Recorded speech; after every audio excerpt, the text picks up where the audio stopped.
Every year during the holidays, the number of emergencies that occur sharply rises. This next story is not a reenactment. It's the reality inside the trauma unit of San Francisco General Hospital on one of the wildest nights of the year.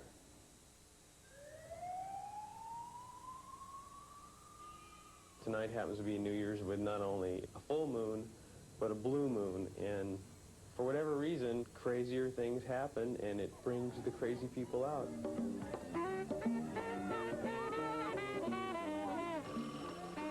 911, San Francisco emergency.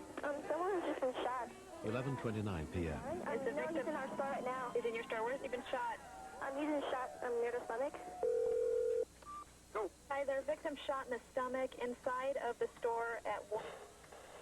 That's where we're going. Okay, Okay, sir. On this rainy night, paramedics Marco Cornelia and Brett Powell are sent to the scene of the shooting. In the liquor store?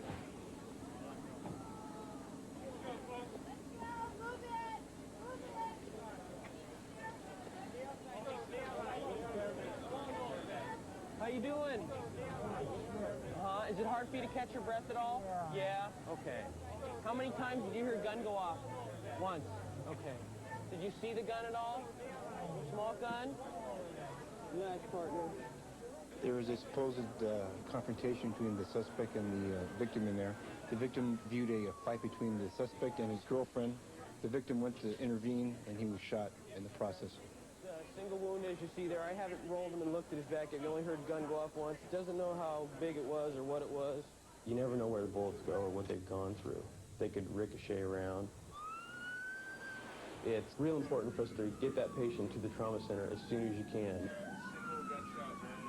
The injury was such that, for all I know, he could be dying within minutes.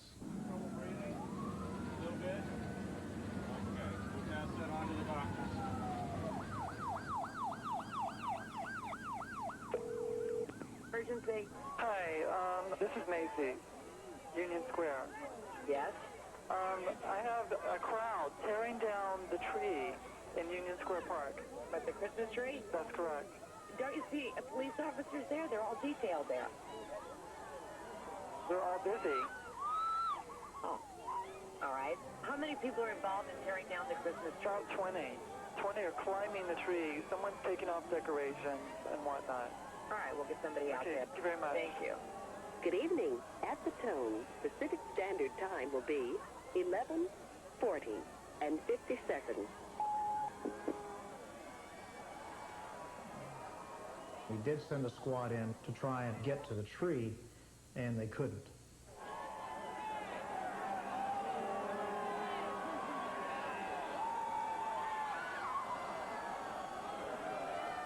Rescue 911 will continue.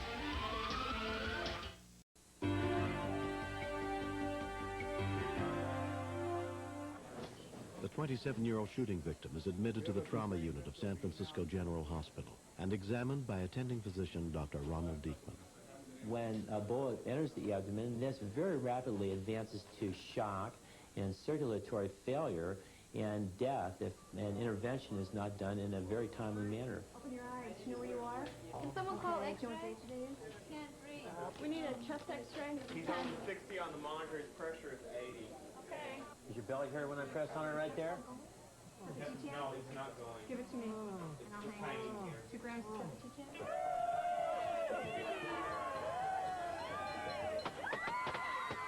Sergeant James Fry is one of only 90 officers patrolling thousands of people in the square. We were still in front of the hotel, and you could just see the top of the tree swaying like this, and you could see all these people out on the limbs.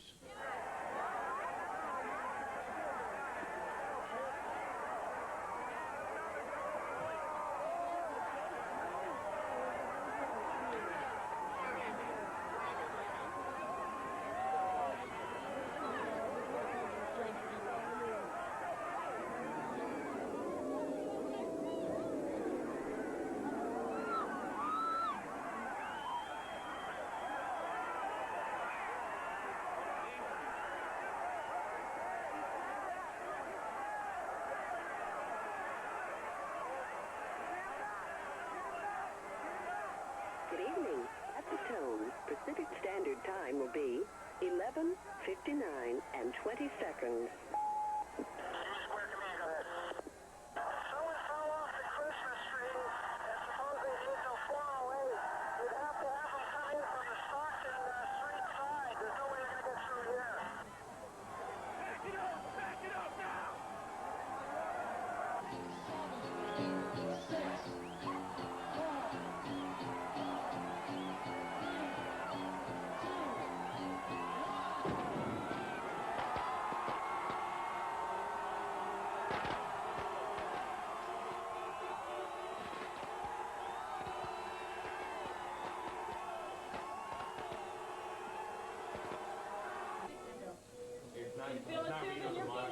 No.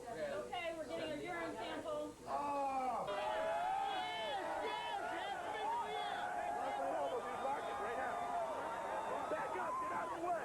At the tone, Pacific Standard Time will be 12:03 exactly. Union Square Command to 4 Marion 102. 4 Marion 102, go ahead. Could you take a squad and go in and see if this guy, if there's somebody in there that needs medical attention? I took my squad, and we were trying to push our way through the crowd, saying, medical emergency, move out of the way. And we got to the top of the ramp, and all of a sudden I realized that there was 8,000 plus people inside the square. They were grabbing us, pushing us, trying to grab our guns, etc. We've got an entry wound right here at the top of the wall. We've got entry inside. Right. We've got another wound here, so it's come through and through. He had a gunshot wound from one side of his chest and abdomen to the other side. It was very clear to us that he needed surgery immediately. Happy New Year. Make that go through for that 914 unconscious at Union Square. Post and Powell or you won't get through. Yeah, because it's bumper to bumper with people. Okay? Thanks. Cheek to cheek. Bye. See what he was in the field. The shooting victim is taken into surgery within an hour of the incident. He has a bad injury of his liver, has the entry and exit wound from the left lobe of his liver coming out the right lobe of his liver. And it's a difficult place to get control of, and that's what we're trying to do right now. We pushed our way through to the tree, and there was indeed one fellow laying on the concrete. He was on the ground all doubled up, obviously very seriously injured. I mean, there's no doubt there was something really wrong with the fellow.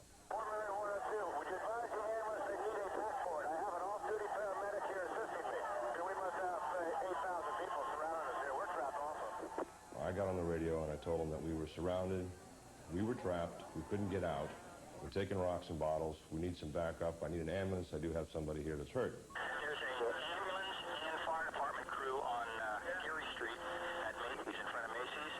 What you might want to try is a squad walking in the ambulance car with a gurney, using a loud hail or a bullhorn, asking people to get out of the way. That's about the only way it's going to work.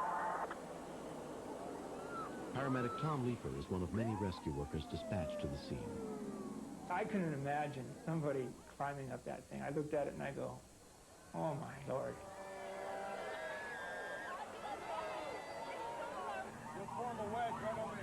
I took my squad in what we call a V, and we were able to push our way through the crowd to get out to the ambulance crew and the gurney. Then we used the same V-type formation to get them in. He had to be up a minimum of 20 feet on the branches. From that height, he should have been killed. He should be a dead man. I knew he had some pretty serious injuries. The fact that it was so quiet and so still. The quiet ones are the ones that are really sick.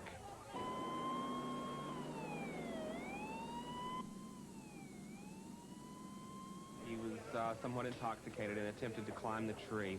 He fell about 25 feet, landed on his left side, and we've now found out that he has a fractured 6th thoracic vertebrae and a fractured 10th thoracic vertebrae. I got this telephone call, and it was Charlie's mom telling me that Charlie had been in an accident, that his back was broken, and not knowing whether he was in an operation as we were talking, if he was paralyzed. Very frightening. The body. Dr. Diekman takes over the care of the 20-year-old youth. Lower down in T10, it's pretty well shattered in the front, so the bones. So that's always lucky, definitely, because he has no head injury, which is the worst fear of that type of injury. He is at risk for transecting his spinal cord, and he could interrupt a major nerve going to his lower extremities and become a paraplegic. Surgeon Bruce Barker looks in on the 27-year-old shooting victim the day after the operation. He was very lucky. It was a major caliber bullet, and if he had turned right or left, inches, he could be dead. He could have died before he got to the hospital. My breathing, I'm having difficulties breathing right now. That was the greatest part of the whole night. It was 911, knowing that I was going to be taken care of and I wasn't going to just bleed to death on somebody's front door. I thank God that they did come as fast as they did. I'm so grateful for that. That same day, paramedic Tom Leeper checks in on the youth who fell from the tree. Doctors expect he will still be able to walk. Hi, Charles. How you doing? How he got away without getting a head injury or an injury to his neck, I think, is just pure luck of the fall. I think he's very, very lucky. The more exciting thing was he really wanted to deal with, huh? Oh, yeah, more than I bargained for when I first started going up, huh? When I hit, I was thinking, boy, am I stupid. But, I was just very scared. I thought for sure I was going to be paralyzed.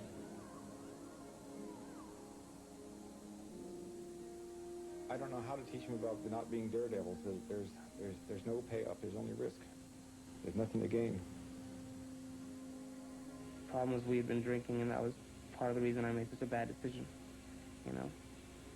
So, I don't know. Maybe I kind of hope that I'm a good example of a bad example. Neither he nor his father has forgotten all the people who came to his aid.